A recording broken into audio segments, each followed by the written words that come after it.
Lucky, జున్ను, lucky, జున్ను. లక్ష్మి కనిపించారా? మిత్ర గారు, లక్కీ జున్ను ఎక్కడ కనిపించడం లేదు.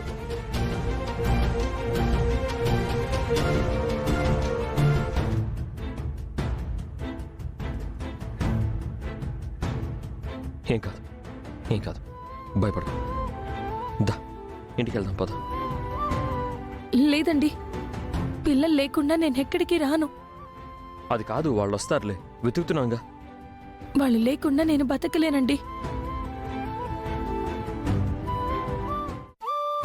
చిన్ను, అమ్మా నాన్న.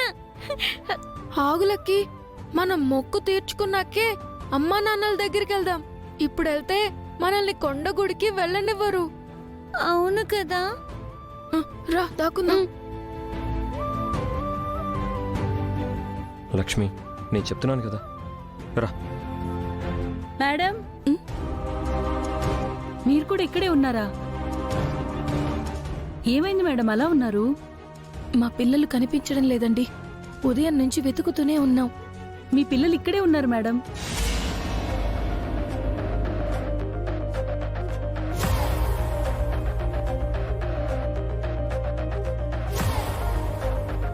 పిల్లలు ఇక్కడే ఉన్నారా? అవును సార్,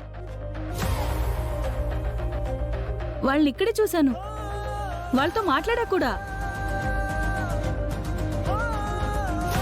పిల్లల్ని ఎక్కడ చూశారు? ఇందాక మెట్ల దగ్గర కూర్చోబెట్టి మీకు ఫోన్ చేద్దామని ఆఫీస్ దగ్గరికి వెళ్ళాను మేడం. మీ ఫోన్ ఏమో కలవలేదు. ఏమండి, పిల్లలు ఇక్కడే ఉన్నారంట, పదండి వెళ్దాం. లక్కీ, జున్ను. పాపం అమ్మ ఏడుస్తుంది చిన్ను. అమ్మ దగ్గరికి వెళ్దామా? నాన్న కూడా టెన్షన్ అవుతున్నాడు. వద్దులకి, అమ్మా నాన్న కోసమే కదా మనం మొక్కు తీర్చుకోవాలనుకుంటున్నాం.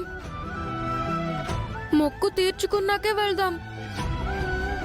అమ్మా నాన్న వెళ్ళిపోయారు. మనం కొండగుడికి వెళ్దాం పదలక్కి.